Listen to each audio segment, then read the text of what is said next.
Hello everyone, আসসালামু আলাইকুম। JTV blogs ও কুকিংয়ে আপনাদের আরও একবার স্বাগতম জানাই। আমি পিথি। আজকে নিয়ে চলে এসেছি 2026 সালের রমজান পূর্ব প্রস্তুতি ভিডিও নিয়ে। আশা করি সম্পূর্ণ ভিডিও আপনাদের অনেক বেশি ভালো লাগবে। এই যে সংসারের কাজ, এটা মেয়েদের একটা পার্মানেন্ট চাকরি।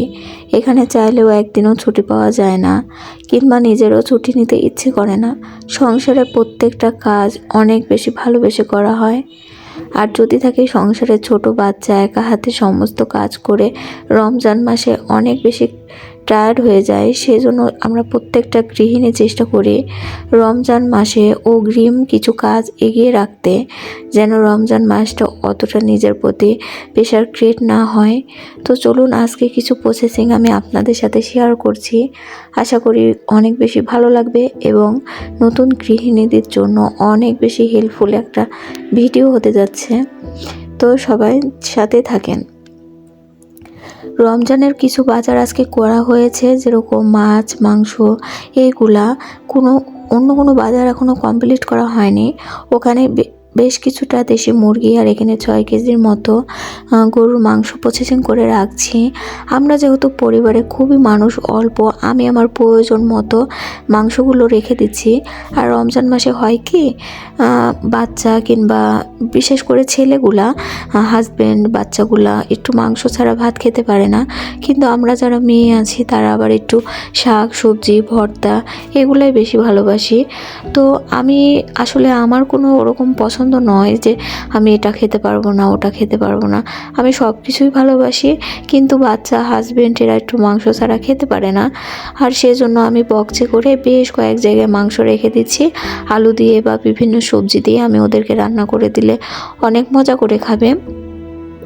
আজকে যে মাছের বাজারটাও ভুল হবে বললে, মাছও আছে, তবে আজকের যে বাজারগুলো এগুলো আমার প্রায় অর্ধেক রমজান চলে যাবে। ওদিকে আমি গরুর মাংসগুলো সব প্রসেসিং করা হয়ে গিয়েছে।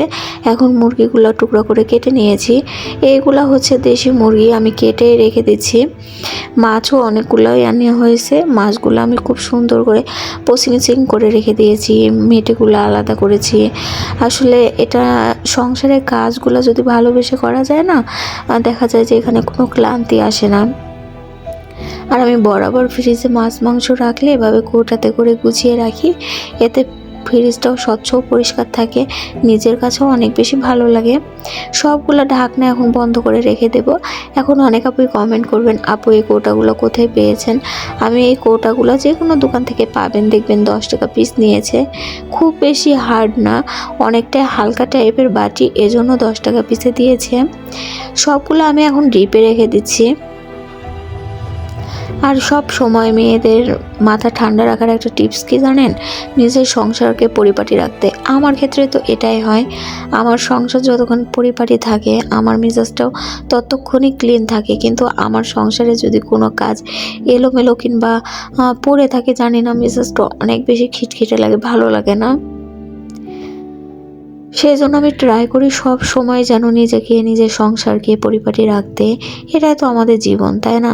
মেয়েদের জীবন কি? মেয়েদের জীবন সংসার সামলানো, বাচ্চা সামলানো, এটার মধ্যে আলাদা একটা সুখ খুঁজে পাওয়া যায়।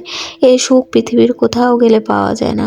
কোথাও বেড়াতে যেতে মন চাইবে, যাবেন, দেখবেন 2-1 দিন থাকার পরে সেখানে আপনার নিঃশ্বাস বন্ধ হয়ে যাচ্ছে, আপনি কাজ ছাড়া থাকতে পারবেন না। এরকম হয়, আমার ক্ষেত্রে তো খুব হয়। আমি আমার ঘর সংসার ছাড়া কোথাও যেতে পারি না, আমার অনেক বেশি ভালো লাগা কাজ করে। তো দেখা যায় রমজান মাসে লেবুটা আমাদের অনেক বেশি দরকার হয়। আর লেবু ছাড়া আমরা অচল রমজান মাসে। বিশেষ করে শরবত, প্রতিদিন লেবু চিপে শরবত করা একটা কেমন যেন সময় সাপেক্ষর ব্যাপার। ইফতারের আগে শরীরটা অনেক টায়ার্ড লাগে, ভালো লাগে না।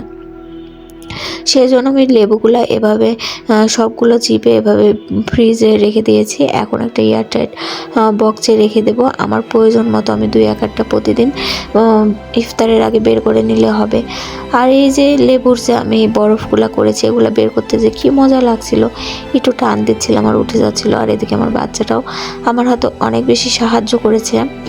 এইটা হচ্ছে ওয়াটারমেলন, আমি এটাও ফ্রিজে রেখে দিয়েছি। যেহেতু অনেকগুলো নিয়ে আসা হয়েছে, এগুলো তো শুকিয়ে শেষ হবে না, তাই ভাবলাম এগুলো যদি নর্মালে রাখি নষ্ট হয়ে যাওয়ার চান্স থাকে। এই জন্য আমি পিউরি করে নিয়েছি, তারপরে এভাবে বক্সে করে রেখে দেবো, অনেক দিন ভালো থাকবে। জাস্ট ইফতারের আগে একটু বের করে পানির ভিতর দিয়ে দিলে, শরবত করে নিলে হয়ে যাবে। এই কাজগুলো না নিজে নিজে আসলে করে নেওয়া যায়, কিন্তু অনেক সময় হয়ও না। দেখা যায় যে ছোট বাচ্চা আছে, কাজগুলো করতে আমার অনেকটাই সময় লেগে গিয়েছে। ভিডিওতে 5 মিনিটের বেশি তো আপনারা দেখতে পাচ্ছেন না, এই কাজগুলো করতে প্রায় 1-1.5 ঘন্টা লাগে। আর এই 1-1.5 ঘন্টা কিন্তু একটানা কাজগুলো করা হয়নি, একটু পরপর বাচ্চাকে সামলিয়েছি, আবার একটা কাজ বন্ধ করে এসে আবার করতে হয়েছে। কিন্তু আসলে দেখায় না, ভিডিওগুলো চায় না কারো সিম্প্যাথি পাওয়ার জন্য।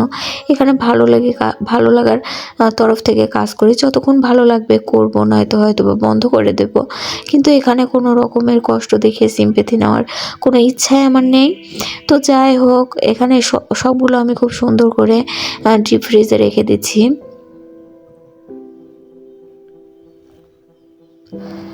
এখন আমি চলে এসেছি অন্য আরেকটা ফ্রিজে। এখানে আমি এখন কিছু আদা, রসুন এগুলা ফ্রোজেন করে রাখবো। বিশেষ করে রান্নার সময় দেখবেন, যদি আপনার রান্না করতে সময় লাগবে না, যতক্ষণ না আপনার রেডি প্রসেসিং করতে সময় লাগবে, সেজন্য আমি সবসময় ট্রাই করি একেবারে আদা রসুন পেস্ট করে রেখে দিতে, তাহলে ঝটপট রান্নাটা হয়। বিশেষ করে যখন সেহরিতে উঠবো, তখন কিন্তু মশলা পেস্ট করে রান্না করার এনার্জি একেবারেই থাকে না। সেজন্য আমি কি করি, সন্ধ্যা রাত্রে মানে এই রাত 12টার দিকে যখন শুতে যাওয়ার আগে সব কাটা বাছা করে রান্নার প্রসেসটা রেডি করে রাখি। সেহরিতে উঠে শুধু রান্নাটা করে নিলে হয়। অনেক দিন এমনও হয়েছে যে সেহরিতে রান্না করার সময় জাগা হয়নি, বা ঘুম থেকে বুঝতেই পারিনি কখন সেহরি খাওয়ার সময় চলে গিয়েছে।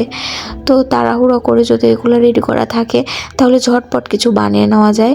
এগুলো আমি এখন কাজ মানে নর্মাল অবস্থায় একটু তাক দিয়ে নিচ্ছি, তাহলে যখন বরফ হবে এগুলো ছাড়াতে আমার অনেক বেশি সুবিধা হবে। এটা ডিপে যখন বরফ হয়ে যাবে, তখন আমি একটা বক্সে এগুলো রেখে দেব। সবগুলো প্রসেসিং যদি ফলো করেন নতুন গৃহিণী, আসলে আমি শেখানোর কেউই না। আমিও যে পাকাপোক্ত গৃহিণী তা কিন্তু না, আমারও অনেক ভুল ত্রুটি হয়। আর ঠুকতে শিখেছি, একদিনে যে সংসার করতে শিখে গিয়েছি এমনটাও না। তো যারা নতুন আছেন, একেবারে নতুন গৃহিণী, নতুন জীবনে পা দিয়েছেন, তো তাদের জন্য একটু হলে হেল্পফুল হতে পারে। তো এখন আমি কিছু ইফতারের জন্য স্ন্যাক্স বানিয়ে রাখছি। এখানে আমি ভেজিটেবল রোল বানিয়ে নিচ্ছি। এটা বানানো খুবই সহজ, এটা বানিয়ে ডিপে রেখে দিলে ইফতারের একটু আগে বানিয়ে জাস্ট ভেজে নিলে হয়ে যায়। সবগুলো রোল আমি একই প্রসেসে এখন বানিয়ে নিচ্ছি। আর এটা মূলত রমজানের পুরো প্রস্তুতি না, কারণ রমজান এখন আমার অনেক প্রস্তুতি বাকি আছে। যদি আপনারা ভিডিও দেখতে চান, তাহলে অবশ্যই কমেন্ট করবেন। যেরকম পুরো বাড়ি ডিপ ক্লিনিং করা, তারপরে আপনার আরও A to Z কাজ, এখনও অনেক কিছু বাকি আছে। যদি আপনারা দেখতে চান, তাহলে প্লিজ আমাকে কমেন্টে জানাতে পারেন। আর যদি ভিডিও ভালো লাগে লাইক করেন, তাহলে আমি অনেক বেশি আরও হার্ডওয়ার্কিং ভিডিও নিয়ে আসবো, অনেক বেশি হার্ডওয়ার্ক করব আপনাদের জন্য। তো সবাই লাইক করবেন, চ্যানেলে নতুন হলে সাবস্ক্রাইব করবেন। ভিডিও ভালো লাগলে অবশ্যই একটি লাইক দিতে ভুলবেন না। ধন্যবাদ সবাইকে, আবারও দেখা হবে পরবর্তী ভিডিওতে। ততক্ষণ আপনারা ভালো থাকবেন, সুস্থ থাকবেন, আমার পরিবারের জন্য দোয়া করবেন। আর সবাই সুস্থ থাকবেন, আমিও সবার জন্য অনেক বেশি দোয়া করি। সবাই ভালো থাকবেন, সুস্থ থাকবেন। আর প্রত্যেকটা মানুষের জীবনে যেন রমজান মাসটা অনেক বেশি